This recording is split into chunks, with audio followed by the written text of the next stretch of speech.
Oh shit. Here we go again. Good evening, everyone, and welcome back to Sam's Rant. Now, I know it's been a while. It's been a while, and please forgive me. I'm sorry. I've been. It's a lot. It's really a lot, and I've been fighting myself. It's taken Jesus and all of his disciples to stop me from doing like an instant reaction, which I'm pretty sure is what you guys actually want. But I'm also grateful to people asking me, where's the rant? Talk to us. Tell us how you're feeling, because that means you guys actually appreciate this. And that's cool. That makes me want to do it more. And for that, arigato gozaimasu.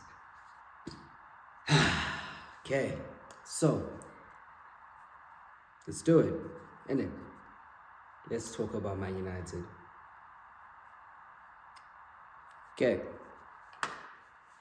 For starters, we had a very good game against Crystal Palace. That was the best football I've seen since Sir Alex left us. We had something about us. We had guile, we had tact. We were just probing. As much as we obviously didn't score, but we held the high line. We threatened them, you know. Palace had like, I think 3 chances to score against us, and we had like 6 or 7. It was a breath of fresh air, because you could see now finally what ETH has been trying to do. Obviously, I'm skipping past the Liverpool saga.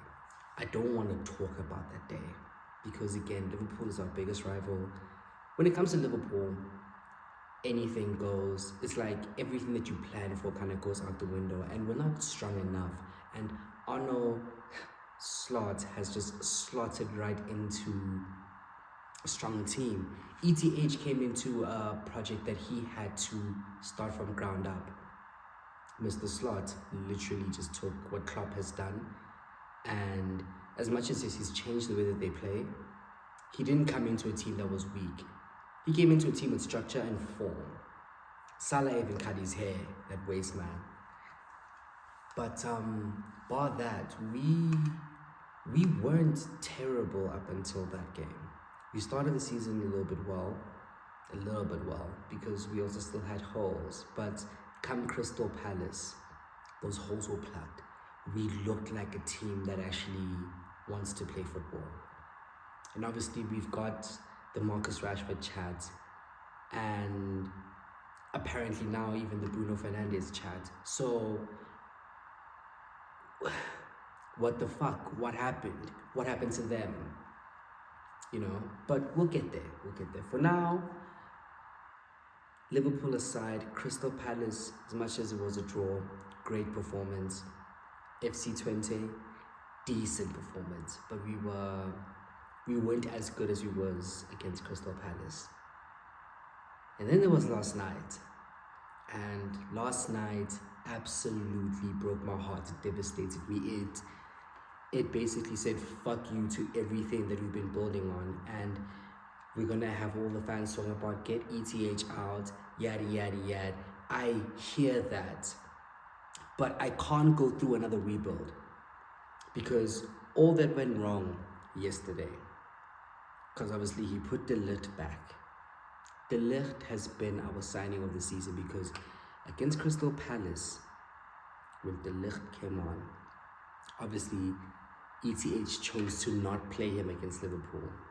Mazraoui has been key.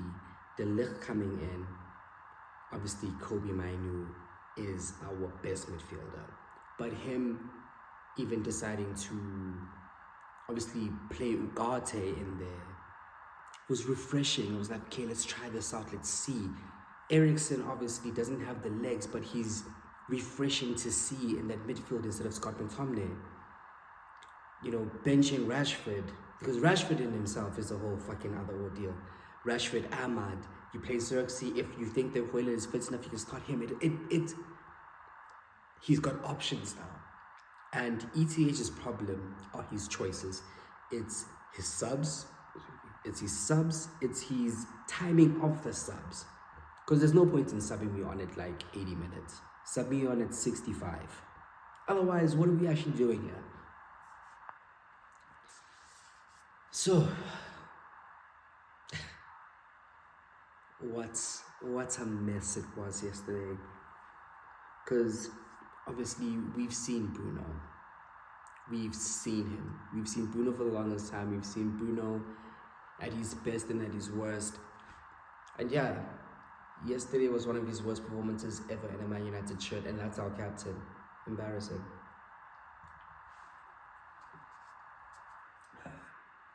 It's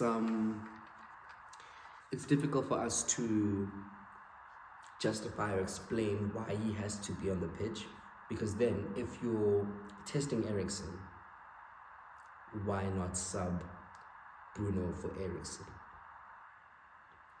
And before we even go that far, tell me then why you didn't play Mount. If we have to take Bruno off the pitch, it surely should be for Eriksen or a Mason Mount, which again, explain to me why the fuck we bought that guy. Explain to me why the fuck he has a number 7. Explain to me why we bought him. ETH, if there's ever a reason to fire ETH, it's solely because of Mason Mount.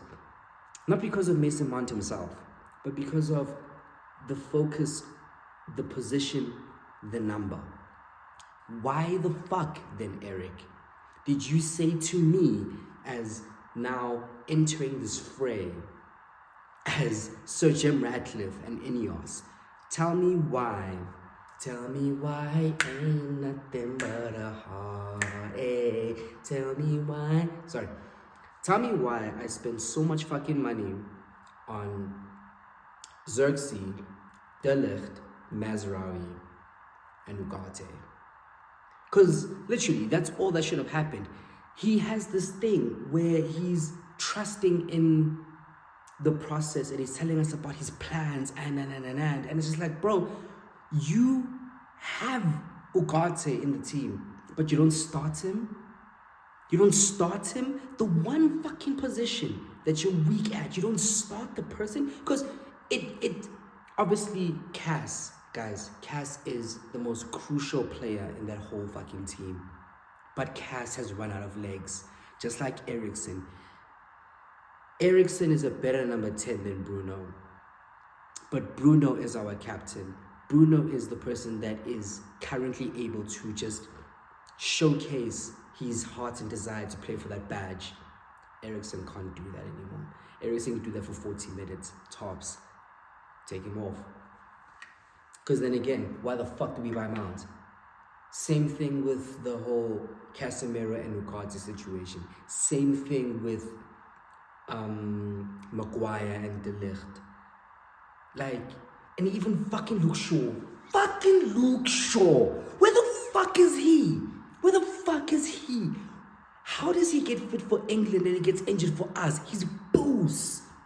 He's booze. Fuck's sakes, man.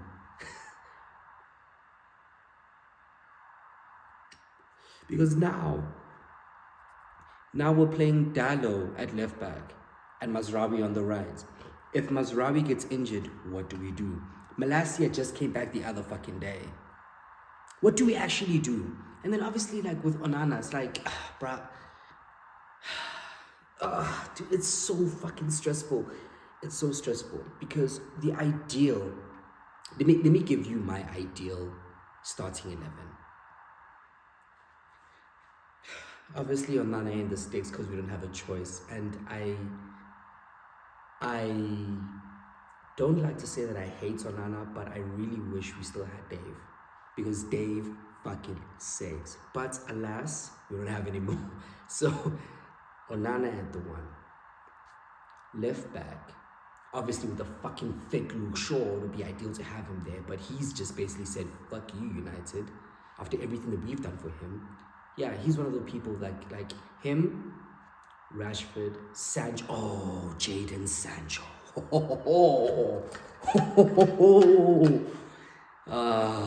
This rant's gonna take a while. Okay. Dallo at left back, Martinez left centre back, De Ligt right centre back, Mazraoui right back. That back five, solid. Happy with that. Cool. Ugarte, Kobe Minu, and Bruno. A performing Bruno. Otherwise, at least with the Bruno role, you can swap him for Eriksen, you can swap him for Mount if he actually chooses to play, because he's boost also. Excuse me, it's not entirely his fault, but he's wearing a number 7. I'm obviously peeved. On the left, Alejandro, who's supposed to be our jersey number 7, on the left. Amad Diallo on the right. Yes, Anthony, I never hated you, but you don't warrant your pay. You really don't. He doesn't warrant the price we paid him his wage. He doesn't warrant it. And then obviously Xerxes and Hoyland can fight it out. But obviously because Hoyland is only now coming back from injury, like I like Xerxes. I like the dynamic he gives us, but I'd rather start Hoyland and sub on Xerxes because Xerxes changes the game, you know. That would be my starting lineup. What Marcus Rashford is doing, what Bruno Fernandes is doing, it's very questionable because surely these guys know what they do to us. They know that we go to work on a cheeky Monday and have to deal with opposing fans and their bullshit. Like, imagine me seeing a post on WhatsApp from a fellow comrade who doesn't even watch football posting about Man United losing 3-0 to Spurs as well fucking kids the Chiefs. What the fuck, bro? How do I address that person? Because he's going to tell me you guys are shit and you lost. And he doesn't even watch the sport. That's what's fucking mad. They forget what they do to us. Mr. Marcus Rashford, MBE, as an example, doesn't deserve to have started this whole fucking season. He doesn't deserve. He played against Barnsley, scores a goal, and suddenly now he must be like, oh, you're Rashi. He's boost. He's boost. What does he mean against Barnsley? Then we'll have fandom telling us, it's just Barnsley. It's just Crystal Palace. When we play against the lower league teams, it's just those lower league teams. And then we play against Spurs, which again is I'm sorry. I'm gonna have a little bit of hate and some bias. Spurs ain't shit. The person, or the people rather, or the team rather, I should say, that scares me is Aston Villa. That's a serious club.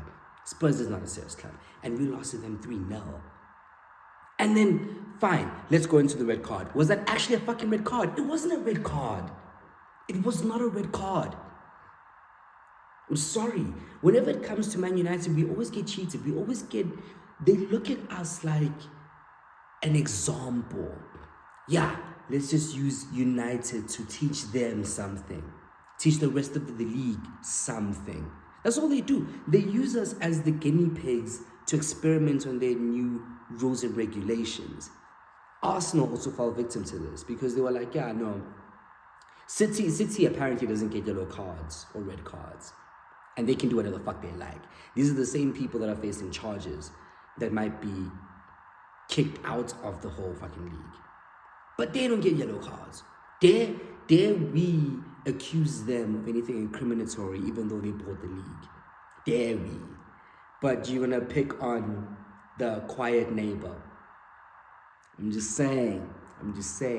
I'm not saying we don't deserve it, because if we are the biggest club in the league, these kinds of things kind of come with the territory. We have to accept that they will target us. But if that's the case, then players like Marcus Rashford, for example, need to be Wayne Rooney in the dressing room. They need to be Roy Keane. They need to be Paul Scholes. They need to be David Beckham. They need to be Ruud van Nistelrooy, who's actually sitting on the sidelines trying to either take ETH's job or hopefully tell ETH Wagwan. And I can't fault ETH, I can't fault Ineos and Sergeant Ratcliffe because these are mistakes from the Glazer era. End of the day, this is all Ed Woodward. These stupid contracts, the amount of money that we pay these bred. Because for me, it's just that you can't walk around Mr. Marcus Rashford MBE and then walk on the pitch like that. You can't do that, bro. Because then when I see you, I obviously want to rock your jaw. Like, it's just, you're disrespecting my time and focus on this team, this club. This is my church. This is me on a weekend trying to get Ujesu into my bloodstream. That's what this is to me. You can't take a deuce on that. You can't walk into my house while I'm watching Generations, go behind the TV, pull your pants down, take a dance on that badge, and then kiss it afterwards when you score 1 goal out of fucking 50, and then do this.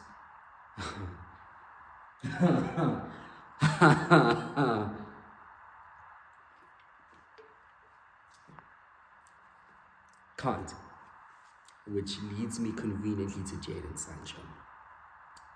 So, I think let's park the Man United bus for now. Let's talk about Jadon Sancho.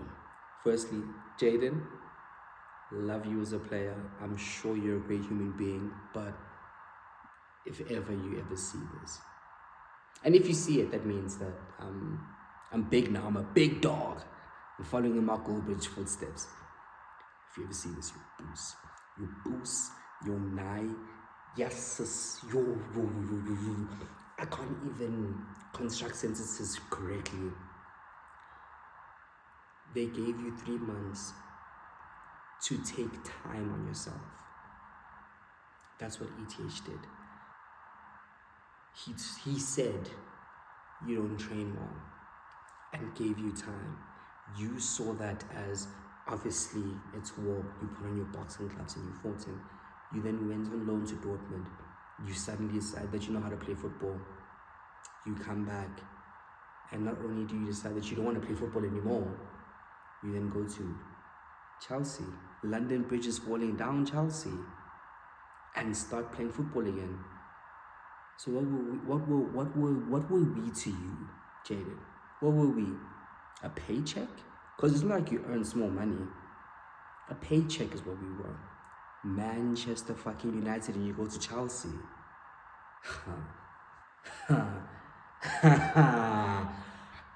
I'll meet you outside, and we obviously have to box it out because you don't respect us. You don't respect the badge. You don't respect the club. You don't respect anything that we stand for. And for you to then try and blame us, blame ETH, nah, bro. I don't care how good you are. You are in that Rashford box now, because as much as I appreciate the player that Marcus Rashford is, his talent, he's the only person that can do the Cristiano Ronaldo kind of technique with the knuckleball, and just how he hits it, just how when he hits the ball there's no backspin. That's a technique. I love that to bits, because Chris is obviously my pops, you know? Bless Ledge. I know you know, but Chris is actually my dad. The fact that Marcus Rashford is able to do that, but he chooses to use his skills and talents selfishly. You and Jadon are made for each other. And I'm not gonna lie, Rashi, I'm not gonna lie. You're probably the reason that Sancho even came to the club, but what's really, really, really infuriating is that you are probably the person worse than Harry Maguire that is causing toxicity in the club. Because balance me as to why you started this season. Balance me. Anthony hasn't been starting, and he's just quiet. But the British media always talks about you. That might be British bias, but that could also just be you. And I can't stand it, because you don't warrant anything. And every time you play, and even now with Bruno, where every time Bruno plays, as much as he's our captain, he's kind of currently killing us. Because Bruno, last night, was terrible. And he's our captain. And if he doesn't see it, does that mean that ETH has got a problem in the dressing room where he's got players like Rashford and Bruno who have their own little clicks and corners telling themselves that this guy's an idiot, this bald fucking fraud, yada yada yada? Is that what we're dealing with? And then if that's what we're dealing with, then if they're gonna sack ETH, sack him because he's scared of the players. Sack him because he can't tell Barada, hey, bro, this is my situation. Sack him for that. Don't sack him for tactics. Don't sack him because I can see what he's trying to do with the football. I see it. But what we can't do is another fucking rebuild, because fine, sack him and then who? Rude. Fantastic. Rude will come through and say, I actually want to change up everything. Now we have to sell 5 players and buy 3. Apparently they want Gareth Southgate, more British fucking buyers. Then we put in Gareth Southgate. Gareth Southgate says, I want 10 new players. Then what? Then fucking what? Then, okay, fine, not Southgate, Tuchel. Like, just, there's no way it makes any fucking sense. And it's not all ETH's fault. It's not. It's the players. The same 3 or 4 players have been here since Ollie, and they even want Ollie back. So who the fuck is crazy now?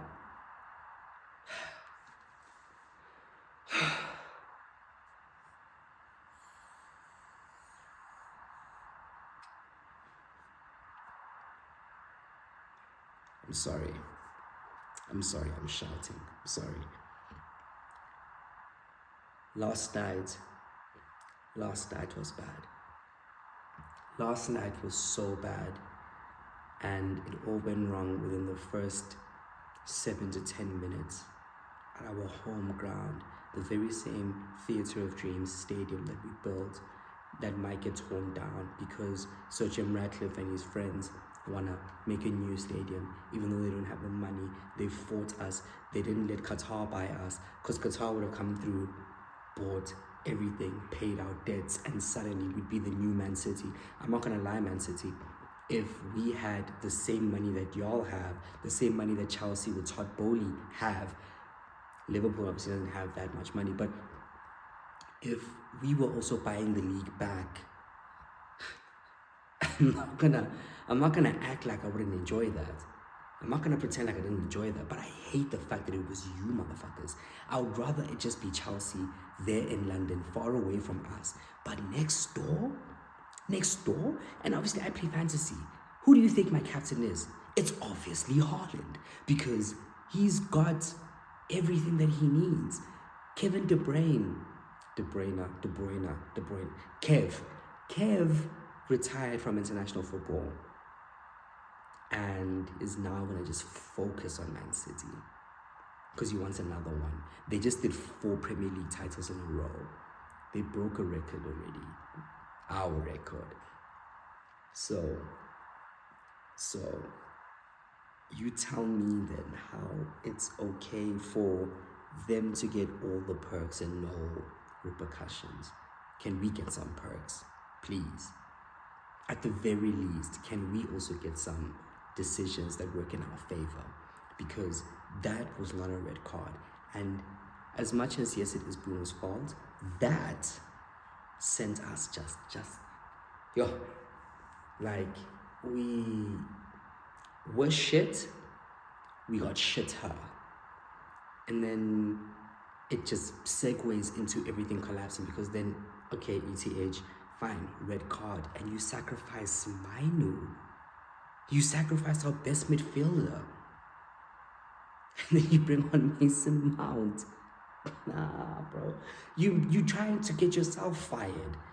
He's trying to get himself fired. Is it at the point where he's just like, you know what, I'm actually done with this club, because every time I try XYZ, they deny me, and then I get ridiculed by the fan, I get ridiculed by the fucking media, I get ridiculed by everyone under the fucking sun. Ruud van Nistelrooy apparently sniffing my ass to take my job. What do you want me to actually do? And I can get that. If I'm ETH, I'm rocking jaws. If I'm ETH, After that game last night, I'm kicking down the fucking dressing room door and I'm saying, your puss, your puss, your puss, your puss, your puss, let's go outside and fight me. Because obviously you don't respect me. Obviously you don't care about this club. You don't care. And look at how much you're earning. You think this is a stopgap. You think this is a fucking game. You forget that there's fans outside. People like your Samgelo beggars outside that have to deal with this thereafter. You forget about all of them so you can trot about. Your poos. Your poos, your poos, your poos, your poos, your poos, your poos, your poos. Anyway, I'm going on a tangent again. This is why I don't like to do these things when I'm angry, because it just riles me up. And then I'll walk into the office and have people looking for me, be like, your club, what must I say? What do you want me to actually say? Bruno, tell me what I should say. Rashi, tell me what I should say. Onana, tell me what I should say. Cass, tell me what I should say.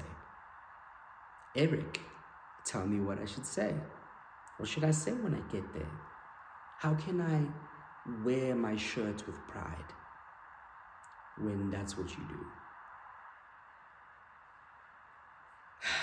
That's why I'm going to just stop watching other sports. I mean, obviously I do, but this is infuriating because I planned and took time so I could watch these boys play, and what they did yesterday was a bunch of bullshit, and we deserve to have lost. We deserve to have been embarrassed, and these motherfuckers better get their socks up, because I swear, if I just see them live on my baleng like this, if I see them like this, I'm rocking everyone's jaw. I'm starting with Rashford, and if I find Sancho just somewhere in the streets, he's number 2. Casemiro's number 3. Bruno's still a little bit, because we love him, but the thing is, my pops was right, Chris was right, and how dare you make him the, Ronaldo was selfish or whatever, you make him the scapegoat, but he was right, and you didn't want to learn from him, arguably the greatest player to ever play the fucking sport. I mean, the thing I love the most about Chris is that Chris said, I see your Pele and Maradona chat, but you can see all of my goals, and I'm aiming for 1,000. That's what he said. He said, I'm not gonna tell you about it, I'll show you. What more do we need said? And that's the Bru you didn't listen to. He was talking about how the diets and stuff at Old Trafford hasn't changed from when he was there fucking 15 years ago.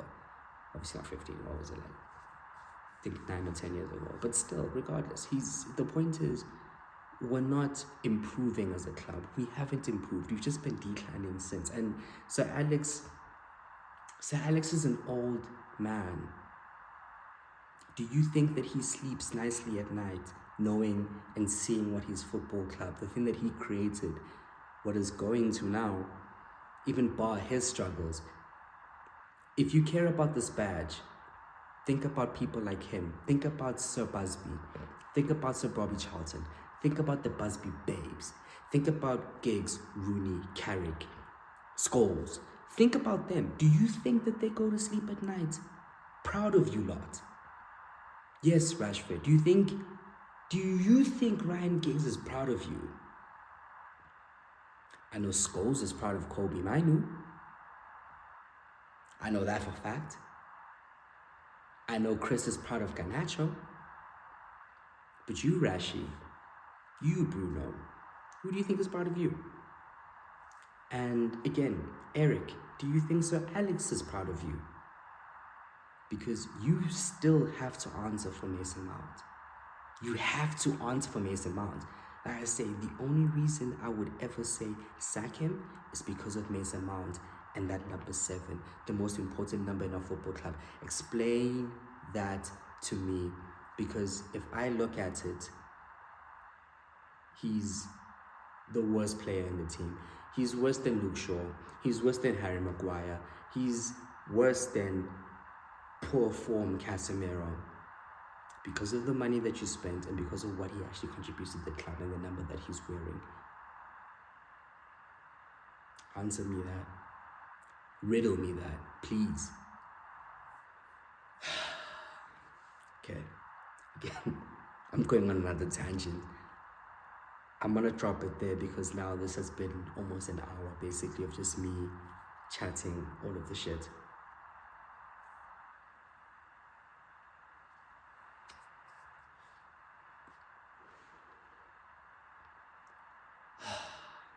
Alright. Thank you for your time.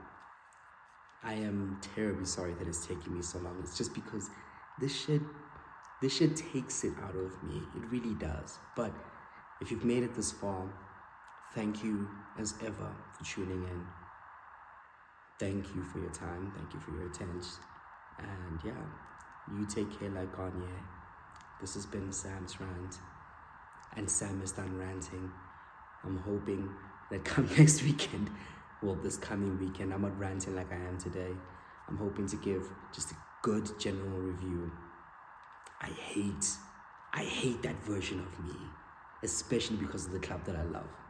But I will always love this club. And yeah, this has been Sam's Rant. Take care like Kanye. Sam signing out. Deuce.